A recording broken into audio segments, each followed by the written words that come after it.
What's up guys, c'est Sam Stall. Aujourd'hui on se retrouve pour un merveilleux podcast dans ma tête. Et aujourd'hui on parle d'un sujet qui m'intéresse vraiment. J'avais hâte de faire ça honnêtement. On est mardi live. Puis on parle d'un sujet qui a été chaud sur les réseaux sociaux pour moi. Pas pour moi, mais pour le monde du hockey. On va dire ça de même. On parle du All-Star Game 2023. Oh là là que les gens se sont fâchés. Ok. J'ai écouté la game au complet. En fait, attends, on va recommencer la phrase que j'ai dit. J'ai bégayé comme d'habitude, mais on recommence la phrase que j'ai dit. Euh, j'ai écouté tout le concours d'habilité. Je l'ai enregistré, je l'ai écouté, puis tout de suite après, j'ai écouté les 3 games qu'il y a eu dans le fond, le mini tournoi. Moi, overall, ok, avant même de donner tout mon review, je donnerais un 8 à l'événement complet. Là. Pas juste les games. Les games étaient incroyables, mais ça, on va en parler tantôt. Le concours d'habilité, j'ai quelques petites choses à dire. Par contre, premièrement, j'ai. Ah mon dieu, ça fait longtemps pareil. Mon dieu, je les ai écoutés samedi. Puis on est mardi, puis je m'en rappelle plus. Présentation, j'ai pris des notes. J'ai fait mes devoirs.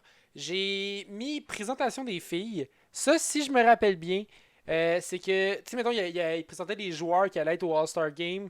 Puis il était comme From the Montreal Canadian, the number 14, Nick Suzuki. Puis là, genre, ouais. Puis, tu sais, ça, c'était pour les présentations de tous les joueurs en tant que tels. Et il y a eu une présentation de filles, dans le fond, pour la première fois depuis le début de la NHL. Il y a eu des filles au All-Star. J'étais actually hype parce que c'est des gens qu'on ne voit pas normalement jouer. Parce que, je sais pas, on voit pas le hockey féminin. Fait que je trouvais ça cool de pouvoir les voir jouer, de pouvoir leur donner la visibilité que les joueurs de hockey masculin ont. Puis je pense toujours que le hockey féminin et masculin sont un peu différents. Je trouve que le hockey féminin est beaucoup plus technique. Où est-ce qu'on va aller chercher des jeux de passe, des jeux de main. Il y aura moins de contact que dans le hockey masculin. Puis moi, c'est plus mon côté du hockey que j'aime. Fait que, yeah! J'ai quand même aimé ça de voir les filles. Il y avait Sarah Nurse, Hilary Knight. J'ai oublié la liste. Je vais pas vous mentir. En plus, il n'y en avait vraiment pas tant que ça. Donne-moi 2 secondes, je vais écrire ça. All-Star Game 2023. Euh, girl. Girl Band? Non, Girl. Pas Girl. C'est quoi Girl? C'est. I. Féminine. Je sais pas comment, comment l'écrire. Féminine hockey. Il y avait Sarah Nurse. Attends une minute. What player are in the. Ok, voilà, c'est bon, je les ai là. What player, women, tu sais ça c'est women, ça me l'a rappelé comment dire femme en anglais. Women player. Faut voir la liste. Je sais qu'il y a Sarah Nurse. 5 professional women player will gear up. Sur tous les joueurs, il y en a eu juste 5 femmes qui ont joué au All-Star. Je pense que j'aurais aimé ça en voir un petit peu plus. Donner un peu plus de visibilité, comme je dis, à toutes ces merveilleuses joueuses de hockey. Joueuses ou joueurs? Joueurs avec un E? Non, c'est joueuses. Oui, bon, là j'ai comme eu un brain free, je m'en excuse. On avait. Oh, je les ai ici. Je les ai ici. Clark, Carpenter, Sarah Nurse, Hilary Knight, puis Johnston. C'est de trouver leur prénom, parce que je les connais pas toutes. Ok, je les ai ici. Team Canada's Sarah Nurse, Emily Clark et Rebecca Johnson, avec Hilary Knight et Alex Carpenter de la Team US. Fait qu'on n'a pas vu plus de joueurs que ça. Tandis que quand on se fie à NHL 23, parce que c'est ma référence en joueuse de hockey, il y a beaucoup de filles qui sont fortes au hockey. C'est notable. Je pense qu'on aurait pu en avoir plus, peut-être une goaleuse ou whatever, plus de joueurs en tant que tel. Ça, j'ai trouvé ça un peu plat. Puis la présentation était botchée. C'était genre. Je vais faire vraiment mot pour mot ce qui est arrivé. C'était écrit. Oh mon dieu, j'ai encore eu un brain freeze. Il disait, mettons, And now, for the first time in NHL history, Puis là, il disait genre There's 5 women from the EHF Association qui va jouer au All-Star. Après, il faisait juste dire les noms droppés de même. Il faisait juste genre Sarah Nurse, Emily Clark, Rebecca Johnson. Puis j'étais comme Chris, botchez-les pas là. Chris, c'est une première mondiale, c'est une première de l'histoire de la NHL. Présentez-les comme du monde. Honnêtement, ça, j'ai trouvé ça vraiment plate pour eux. Ils ont eu close to no screen time, honnêtement, de toute la game. Je l'ai un peu. Je trouve ça plate un peu. Moi, j'aurais mis au moins une fille dans chaque domaine. Pas domaine, mais dans chaque compétition de skills. Ça aurait été extrêmement le fun. Ou même les 5 dans chaque. Ça aurait fait un concours plus long, mais beaucoup divertissant pour eux. Parce qu'ils ont pas juste à jouer le match. Là. En fait, je sais même pas s'ils ont joué le match. Ils étaient juste là aux skills, non? Ils ont-tu joué le match? Je pense qu'ils n'ont pas joué le match. Ils étaient juste là dans les skills. Ils n'ont pas joué le match, c'est vrai. Bon, fait que bref, c'est ça. Je trouvais ça un peu. Je trouvais ça nice qu'ils les mettent, mais je trouve qu'ils n'ont pas assez mis de l'avant. Ils auraient pu prendre beaucoup plus de screen time pour les filles. C'est de quoi qui m'a un peu déçu. J'aurais aimé ça voir une game où est-ce que les filles étaient avec les gars. C'est vraiment deux styles de jeu extrêmement différents. Puis en plus, normalement au All-Star, il n'y a pas de contact vraiment dans les games parce que les joueurs veulent pas risquer de se blesser ou whatever pour le show. Là. Ça sert à rien. C'est une game qui sert juste à divertir. Fait que ça, ça aurait pu être le fun. Il aurait pu carrément avoir un jeu extrêmement technique avec les femmes et les hommes. Ça aurait été incroyable. Prochaine chose que j'avais à parler. Le premier skills contest qu'il y a eu, on va dire, compétition d'habilité, c'était la rapidité. McDavid n'était pas là. Pas surpris, honnêtement. C'est lui-même qui l'avait dit qu'il allait pas être là, qu'il voulait pas être là parce que c'est extrêmement dangereux. McDavid est en train de faire une des meilleures saisons de sa carrière en ce moment. Il s'enligne vers un 150 points, je pense. Ça serait assez con de te blesser dans une compétition d'habilité. Ça, on va tous être d'accord avec ça, je pense. Est-ce que j'aurais aimé ça le voir 100%? Est-ce que je le comprends qu'il n'est pas là 100%? Dans le fond, il y a eu... C'est qui était là? Attends, on va juste écrire les compétiteurs. Le NHL All-Star Skill Competition 2023 Roster. Attends, on va savoir chaque événement c'était quel. What you see? Attends. Upper Deck NHL Fastest Skater. Il y avait Kevin Fiala des Kings de Los Angeles. Dylan Larkin qui avait fait le meilleur record de l'histoire, je pense, avec 12.9. C'est ça? Ou 12.3, je suis plus sûr, en 2016, si je me trompe pas. Kirill Kaprizov, Cale Makar, Chandler Stephenson et Andrei Svechnikov. Il n'y a pas de E, c'est juste moi qui l'ai rajouté. Fait que c'est des noms qui, honnêtement, m'ont surpris. Kirill Kaprizov, je savais pas qu'il était rapide. Je savais qu'il était rapide, mais comme si je savais pas qu'il était si rapide au point d'être mis dans une compétition d'habilité. Autre nom qui m'a surpris, c'est Chandler Stephenson et Andrei Svechnikov. C'est deux noms qui m'ont assez surpris. Svechnikov, c'est un joueur très complet. Puis, étonnamment, en plus, c'est lui qui a gagné. C'était quand même pretty cool. Il me semble que la finale, c'était Svechnikov contre Kevin Fiala. J'ai-tu marqué? Oui, je l'ai marqué. Svechnikov contre Fiala. Puis, finalement, c'est Svechnikov qui a gagné avec 13.2, je pense. Dylan Larkin a fait 14 secondes. On voyait que comme vraiment les joueurs avaient peur de tomber. Surtout le fait que Cale Makar, qui selon moi était le choix le plus clair à gagner l'événement, a tombé dès son deuxième virage. Moi j'ai eu peur parce que Cale Makar c'est mon petit chouchou, je l'adore. Puis là je le voyais même glisser vers la bande rapidement. Puis j'étais comme non, non, non. Puis il a juste fait tounk sur la mousse. Il a l'air d'avoir peut-être un peu cogné sa tête. J'ai eu peur. Honnêtement j'ai eu peur. Puis en plus, on peut-tu parler du fait qu'ils n'ont pas de casque? Ils n'ont pas de casque, puis leur but, c'est d'aller le plus vite. Si tu tombes, tu meurs. Je trouve ça un peu imbécile. Honnêtement, je sais que c'est plus beau un joueur pas de casque, j'imagine, pour le show. Mais ça reste que c'est de la sécurité. Si McDavid ne veut pas faire le show parce qu'il est comme Chris, c'est dangereux, puis toi, tu te dis, bon, ben, regarde, les joueurs n'auront pas de casque. Hein? Le monde ne veut pas y participer, mais les joueurs n'auront pas de casque. Mais non. Moi, j'aurais mis des casques au moins pour protéger les joueurs le plus possible. Ça, c'est pour ça que j'ai marqué ça. Cale Makar était rapide en plus dans son premier virage parce que le deuxième, il s'est planté. Après ça, j'ai écrit golf avec bâton. C'est quoi déjà ça? Oui, il y a eu un événement. C'est quoi déjà? C'est l'événement golf, là. J'ai oublié c'est quoi le nom qu'ils l'ont donné. Pitch and Puck. C'était un petit match de golf amical entre 4 joueurs.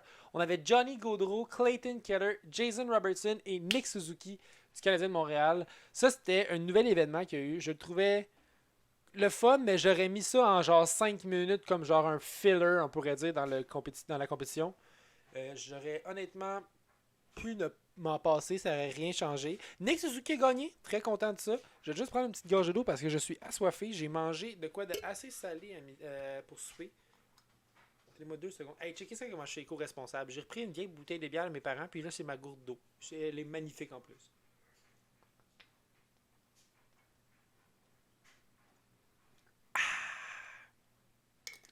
Fait que ouais, God avec bâton, c'était cool. Mais Suzuki a gagné avec 3 coups sur un par 4. Les autres joueurs ont joué avec. Attends, je viens d'expliquer c'est quoi le challenge, c'est vrai. C'était carrément du golf, mais avec un bâton de hockey puis une puck. Fait qu'il y avait comme un terrain de golf. Je pense que c'était le terrain de Fort Lauderdale, de quoi de genre, le golf de Floride. Puis, ouais, c'est ça. Les joueurs avaient comme des petites plateformes en plastique où est-ce qu'ils faisaient des grosses passes lobées, on va dire. Je sais pas expliquer c'est quoi le bon terme, mais ils faisaient des gros shots pour aller le plus loin possible vers le drapeau. Et tout le monde en fait en 4, qui était la moyenne, sauf Nick Suzuki qui le rentrait en 3. Il était excellent. Mais comme je vous dis, j'aurais pu me passer de cet événement-là. J'aurais eu aucun problème avec ça. Malgré le fait que c'était quand même assez divertissant. C'est ça, j'aurais pu m'en passer, ça n'aurait rien changé. Le prochain, j'ai écrit. Ah, c'est défi de précision. Là, accuracy shooting. On avait Alexander Barkov des Panthers de la Floride, Leon Draisaitl, Kevin Hayes des Flyers de Philadelphie, Jack Hughes des Devils New Jersey, Nazem Kadri des Flames, Nikita Kucherov du Lightning, McDavid des Oilers, Brock Nelson des Islanders, Artemi Panarin des Rangers et Vladimir Tarasenko des Blues de Saint-Louis. Et tout le monde a quand même bien fait, sauf Draisaitl, je l'ai vu, il a en train de pogner les nerfs à un moment donné, il manquait tout. Il y a eu les 3 shots rapides. Non, il y en a eu 2 rapides, il en a manqué un, puis là, il a rushé. Parce que moi, j'imagine, ok, comment je le vois, là, ok, c'est super confiant, tu slaps les... Ben, tu shots les pucks, t'es as toutes, puis t'en manques un, puis là, toute ta pression augmente, puis là, tu te mets à paniquer. Moi, c'est comme ça que je le vois qui s'est passé parce que Leon Draisaitl, on le connaît, c'est un gars qui est extrêmement précis dans ses shots. Il tire toujours où est-ce qu'il veut, puis il score. Fait que ça, à mon avis, la pression a augmenté quand il a commencé à manquer une shot. Puis ça l'a fait aussi pour Kevin Hayes puis Jack Hughes aussi, me semble, si je me rappelle bien. Puis McDavid, premier tour qui a fait 4 en 4, 9 secondes. 9 secondes. 4 shots, 9 secondes, 4 cibles. C'était extrêmement rapide. Je pense que c'était même un course record. Puis il s'est rendu en demi-finale. Parce que dans le fond, comment ça marchait, c'est comme un petit tournoi. Ceux qui gagnaient la première ronde montaient. En fait, les 4 plus rapides montaient en demi-finale. Après, c'était 2 contre 2 pour aller en finale. Et là, il y avait une finale totale. Il me semble que c'était ça. La demi-finale, c'était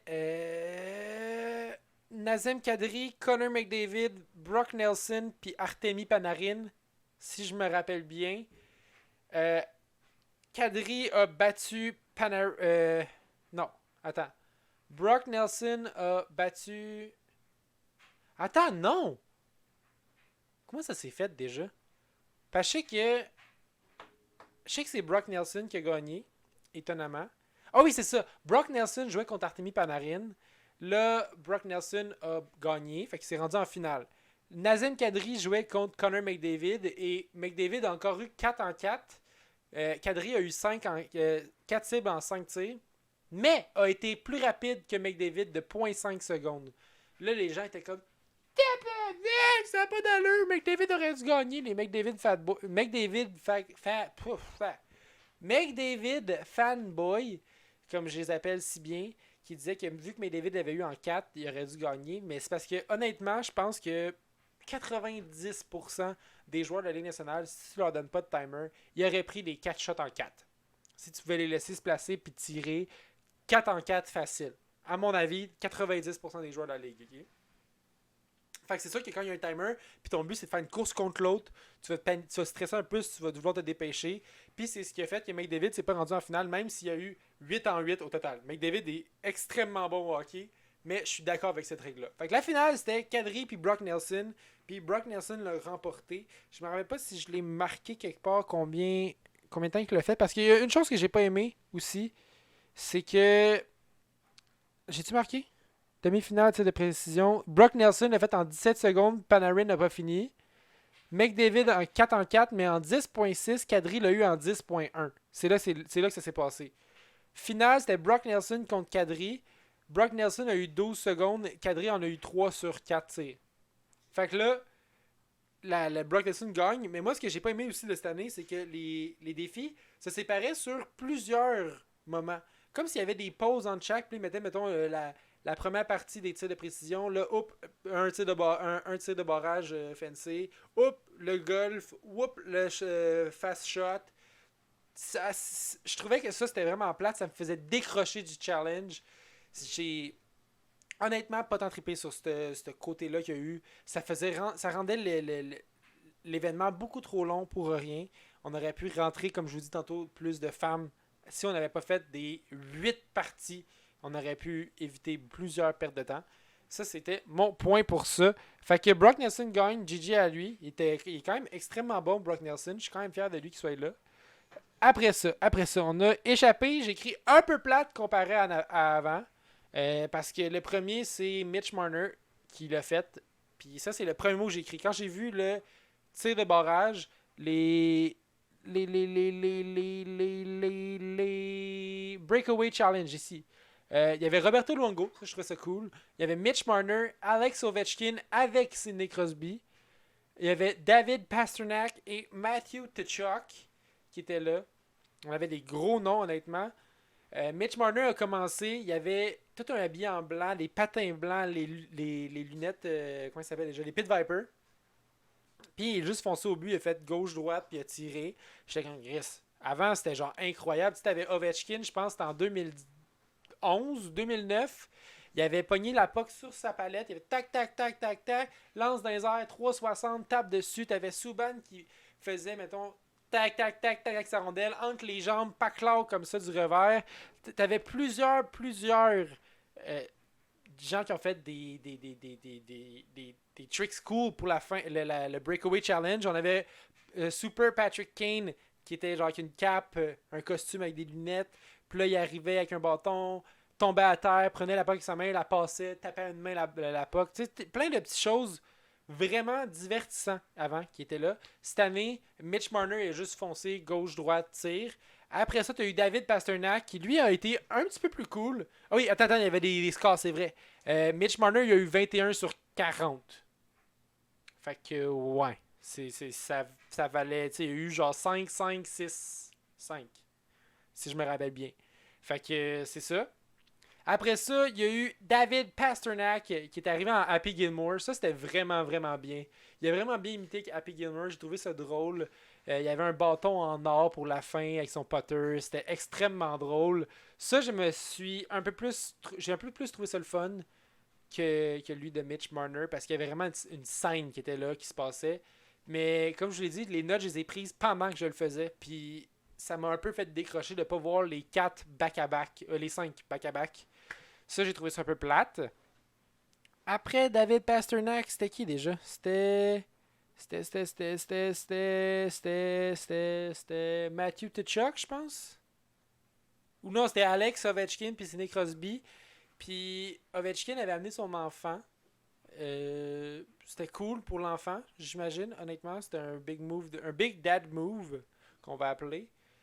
Par contre, il y a eu une note parfaite, sûrement parce que l'enfant était là. C'était un smart move aussi s'il a fait ça. Je vais prendre une autre gorgée d'eau, je m'excuse, je suis assoiffé.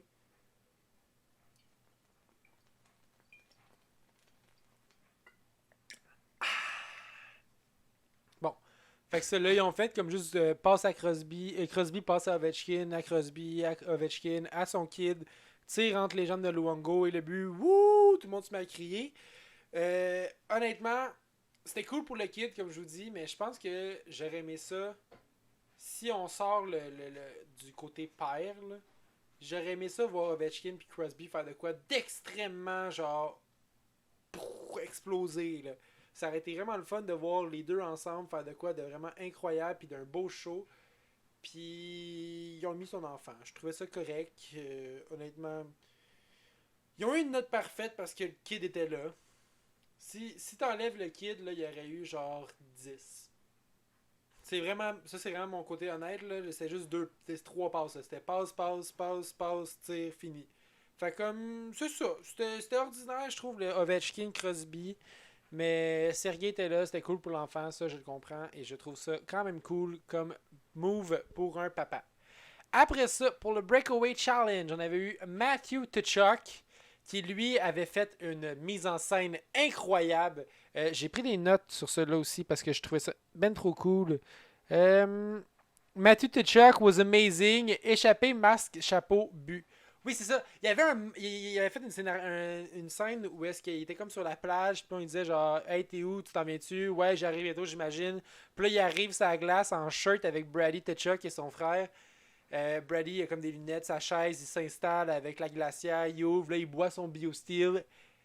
Puis ça, je trouvais ça cool. Là, après, t'as Roberto Luongo qui arrive. Au lieu d'avoir un bâton, il y a une nouille de spaghetti, tu sais, une nouille pour aller dans la piscine.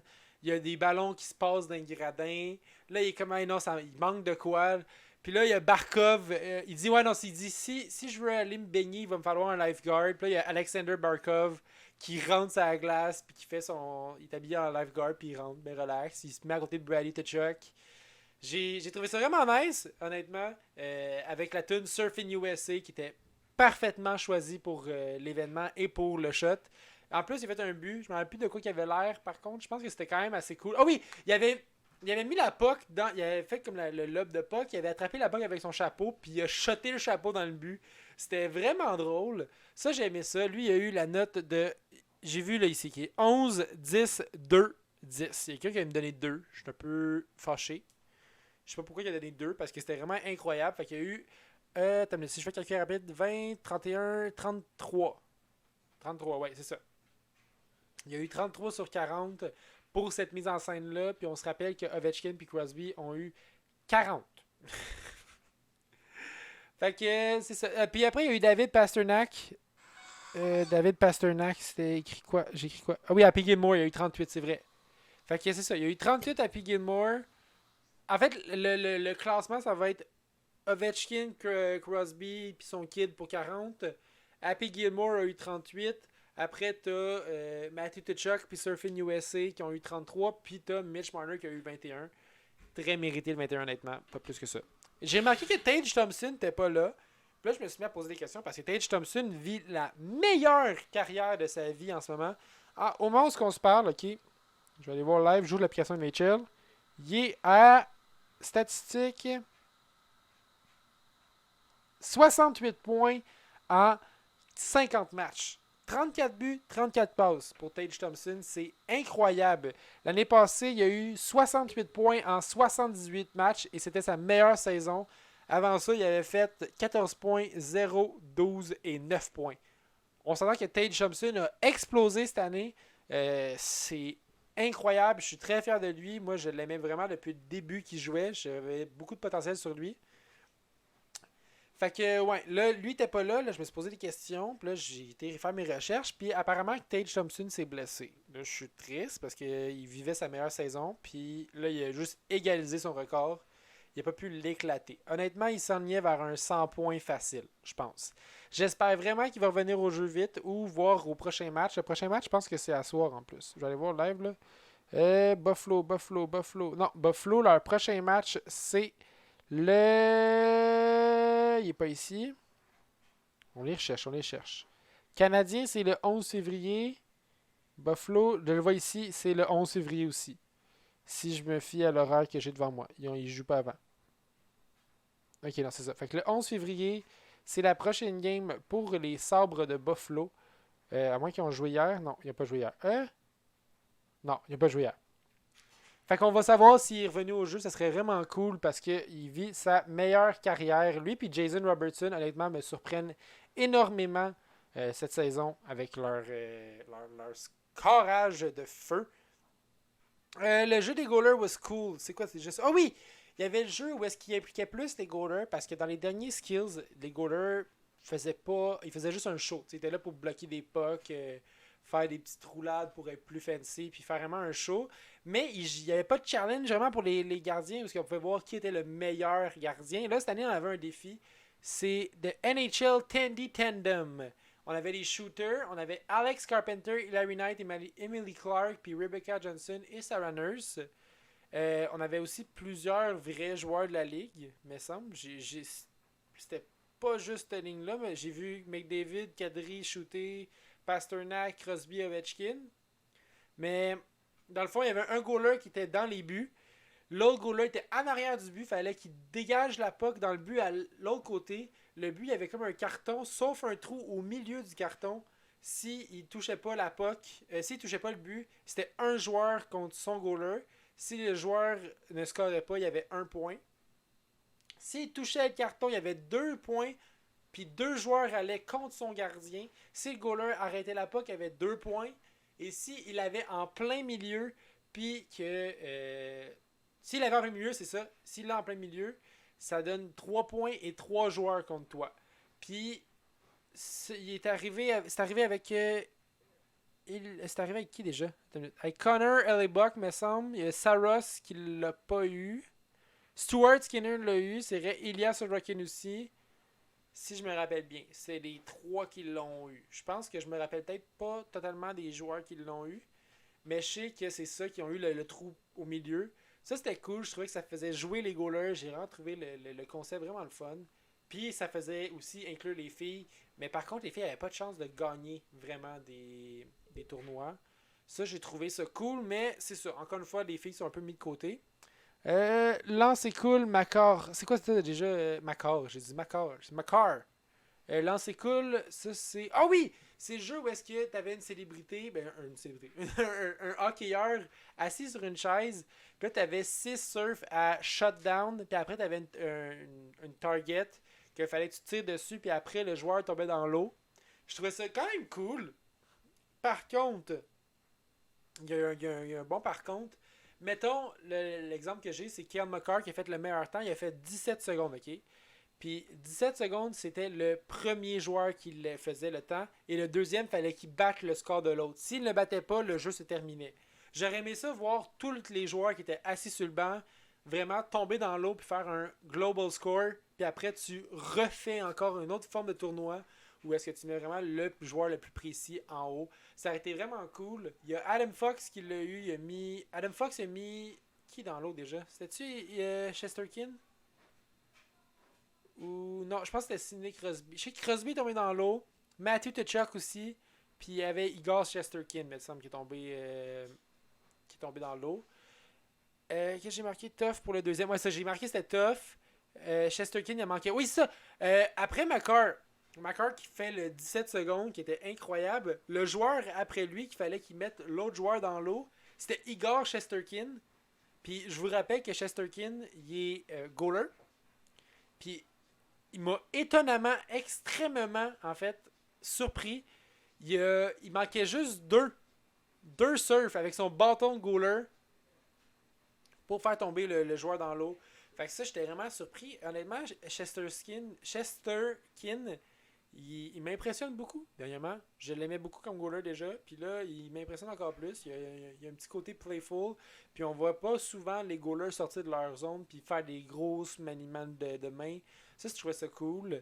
Après, c'est la deuxième page qui s'en vient. Et voilà. Tir le plus puissant. On avait Peterson, Ovechkin, Dallin puis Jones. C'était-tu juste ça? Pour de vrai? Hardest shot. Ah oui.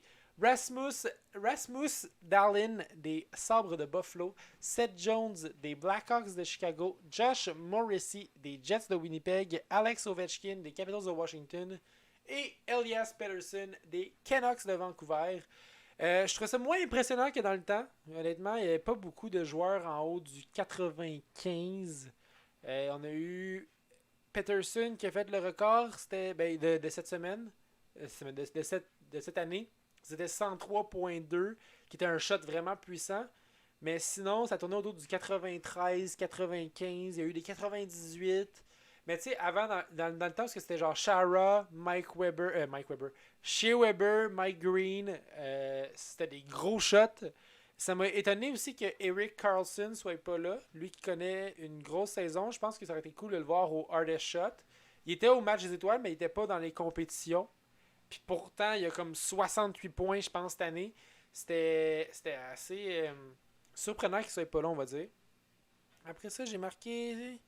Ça, j'ai déjà dit. Demi-finale, c'était déjà dit. Oui, Sarah Nurse, elle a eu un échappé contre André Vasilevski. Puis elle a fait le Forsberg move, moi j'appelle. Tu feintes ta tir à droite, tu fais whoop, ting, ça a une main, puis tu t'attrapes dans le net. Ça, le fait, je trouve ça quand même cool. Il y a plusieurs gens qui ont dit ah, le goaler n'a même pas essayé. Et honnêtement, je pense que Sarah Nurse, ça s'est pas tant forcé non plus.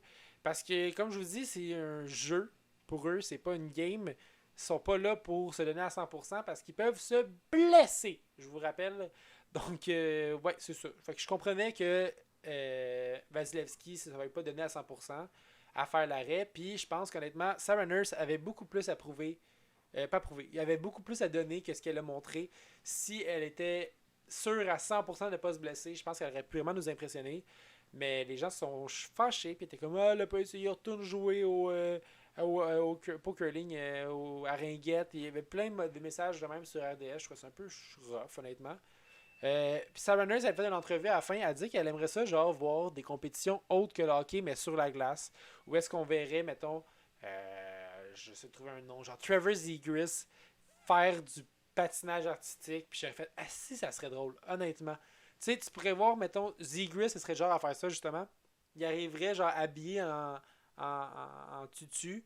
Puis là, il fait genre comme ça, puis il danse partout. Ça aurait été incroyable à voir, je pense. J'aurais aimé ça voir ça. Fait que, ouais, ça c'était les skills shots.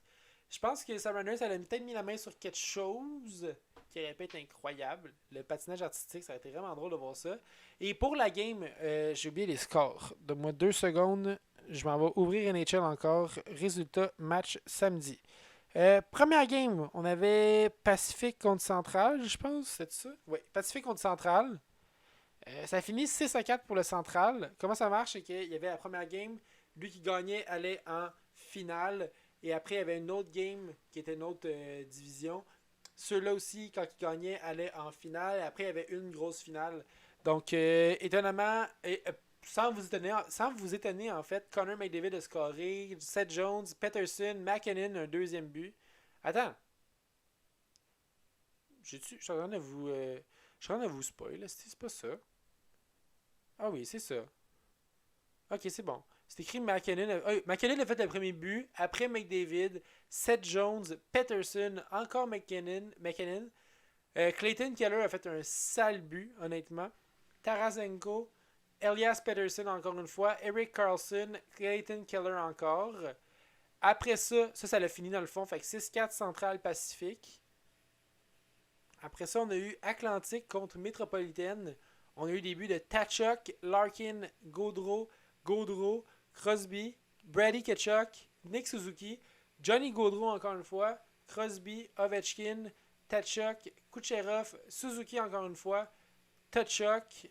Attends, je suis en train de vous spoil pour de vrai. Non, pas encore. Ok, c'est bon. Matthew Tkachuk, Dylan Larkin, David Pastrnak. Fait qu'on a eu Matthew Tkachuk qui a eu un 3 buts dans ce match-là et 2 passes, si je me rappelle bien. On a eu aussi Johnny Gaudreau qui a fait un hat-trick. Match très très le fun. Honnêtement, ça a fini 10-6 pour la division Atlantique, qui était la division que Nick Suzuki jouait dedans, notre joueur du Canadien. Après ça, on a eu Atlantique contre Central, qui était la finale, excusez mon Olympique, qui a fini 7-5, et je ne vous dis pas pour qui encore. Moi, je vous garde un petit suspense, 33 minutes dans la vidéo. Matthew Tkachuk a fait un but. Kucherov, Dylan Larkin, Mikko Rantanen, David Pastrnak, Jason Robertson, Larkin encore, Keller, Dallin, McKinnon, Makar. Fait que l'Atlantique a gagné, a.k.a. la team à Suzuki. Puis, c'était un très bon match. Ça l'a fini 7-5. J'étais hype tout le long. Matthew Tkachuk a gagné le joueur le plus comme notable de cette game-là. Malgré le fait que c'est sur sa propre glace, il le méritait. Honnêtement, j'hésitais vraiment entre lui ou Dylan Larkin. Mais Matthew Tkachuk a été incroyable des deux bords de la glace. Dylan Larkin a fait une coupe d'erreurs dans le match que je pense qu'il aurait peut-être coûté le trophée du meilleur joueur. Mais ouais, ça a été quand même le fun comme fin de semaine. Moi, j'ai écouté ça 6 heures de suite avec ma blonde. Gigi, ma blonde, de m'avoir suivi parce que ma blonde, elle aime vraiment pas le hockey. Ben, pas qu'elle aime vraiment pas le hockey, mais elle aime pas le regarder. Elle joue des fois avec moi, mais elle aime pas le regarder. Mais ouais, c'est ça. Fait que c'était vraiment un fun week-end. Je pense qu'il y a une coupe de modifications à faire si vous remettez les femmes dans le match des étoiles. Peut-être leur donner plus d'écran ou des compétitions avec les gars, qu'on puisse vraiment mélanger les deux ensemble pour qu'on prouve enfin que le hockey féminin vaut la peine d'être regardé. J'ai honnêtement aucune idée de où je dois aller pour écouter du hockey féminin. Fait que je pense que ça serait une bonne opportunité de mettre ça sur la map puis de comme leur donner la visibilité qu'ils ont besoin puis qu'ils méritent pour que peut-être un jour le salaire des hockeyeurs féminins, hockeyeuses féminins ait de l'air peut-être d'un salaire d'hockeyeur professionnel. Tu comprends? C'était pas. Moi je trouve que 10 millions c'est quand même beaucoup, là, mais tu sais, mettons qu'ils puissent faire sensiblement le même salaire parce que Colin, que c'est une usine à cash, man, le hockey. Ils ont-tu des teams ou genre c'est juste pendant le junior qui joue? Y a-tu une ligue autre que les mondiaux pour les femmes?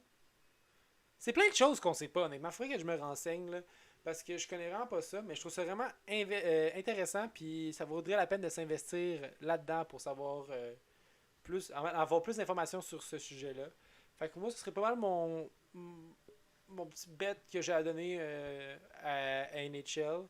Puis peut-être d'éviter les défis hors glace. Je me rappelle quand c'était à Montréal, je pense, on avait un défi qui était vraiment intéressant. Tu avais des petits buts de hockey. Après, gros comme ça, là. 2 fois ma tête, mettons. Attends, comme ça, on va le voir. 2 fois ma tête. Puis, il fallait que tu fasses des passes d'un certain point dedans. Fait que, tu sais, ça faisait comme des passes lobby. Puis là, le monde, c'était divertissant, honnêtement, de faire des défis de hockey. Je pense que ça pourrait être le fun de revoir ce genre de défis-là sur la glace pour l'année prochaine.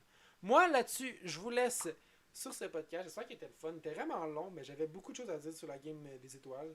Je crois qu'il y a eu reçu beaucoup trop de haine pour ce que c'était. C'était très divertissant. Oui, il y a eu des petites lacunes, des défis qui étaient un petit peu inutiles. Mais, c'était pas mauvais. Moi, comme je vous dis, je donne la note de 8 sur 10. Et c'est très mérité le 8. Il n'y aura pas genre de 7.9, on arrondit. C'était un 8 très mérité, un 8 fort, comme on dit. Fait que, ouais, c'est ça. On se voit dans le prochain podcast. Là, je sais pas quand est-ce que lui va sortir. Sûrement que je vais sortir tout de suite en finissant de l'enregistrer. Puis, les podcasts avec Jisune puis Nao Kaoni vont s'en venir éventuellement. Faut juste que je fasse du petit montage dessus. C'est ça. Parce que lui, avec Jisoo, il y a eu quelques petits bugs techniques. Fait que restez à l'affût si vous voulez voir d'autres gens faire le podcast. Pour ceux qui l'écoutent juste en audio, je suis en train de danser en ce moment. Si vous voulez venir voir, je vous laisse le temps. Moi, je danse en ce moment. Let's go, on fait la vague. Oh, puis il y a un petit peu plus de vagues. Donc moi, je vous laisse. See you all. Bye bye. Je vous aime. Mouah!